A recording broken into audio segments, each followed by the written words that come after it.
Andy, Tim, you've just won the RABDF award for the robot, which has been judged as being the most economic importance to the livestock industry.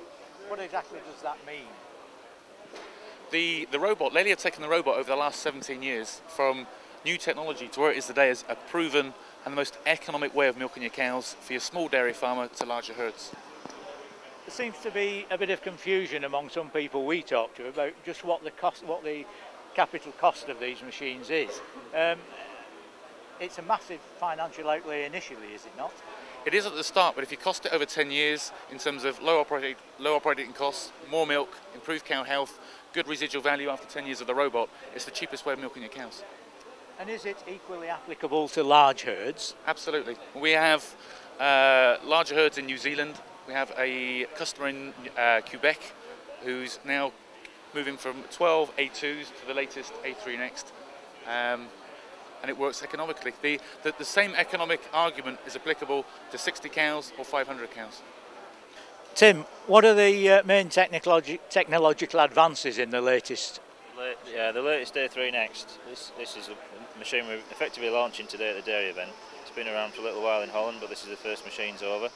The new A3 arm, which was designed and brought out on the A3, has been modernised with the A3 Next, brought into a stainless steel design. This is the arm that attaches the cluster? The arm, yeah. Within the arm we've now moved the MQC device, which analyses the milk on each quarter, into the arm, which is much closer to the teat end. So it's actually analysing the milk as it flows from the cluster within a few centimetres of it coming out of the teat. That gives us much more accurate information about how the quality of the milk is being changed throughout the cow's lactation on a day-to-day basis. And if one of those quarters changes, obviously, as it has done in the past, the system can alert you to mastitis or other ailments of the cow. But with the unit being moved close to the teat end, it's much more accurate. Also, the milk jar has changed to a weighing device, so instead of having a float, it's now weighed on a standard type load cell. And how are sales going in the UK, Tim? Very good. We're obviously pleased with our performance over the last sort of 15 years, but also in the last 10 years and the last couple of months.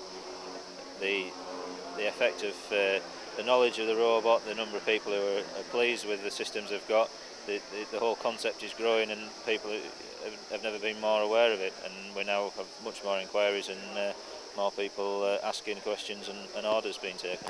And how many centres does Lely have in the UK? We've just signed up our 7th centre this morning in Longtown.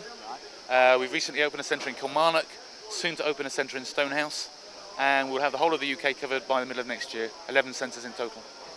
How many units or how many farms have your robots installed to date? We currently have 250 robots installed on farm. We're averaging about 2.5 robots per farm. We'd like to see that considerably increased by December next year. Lely as a company have approaching over 9,000 robots manufactured worldwide, and production facilities in Holland can cope with increasing that figure quite considerably in the next few years, and that's been built into the budgets due to the level of interest we know is coming along. We know that there's going to be more machines need to be manufactured, so a bigger production facility for the years going forward.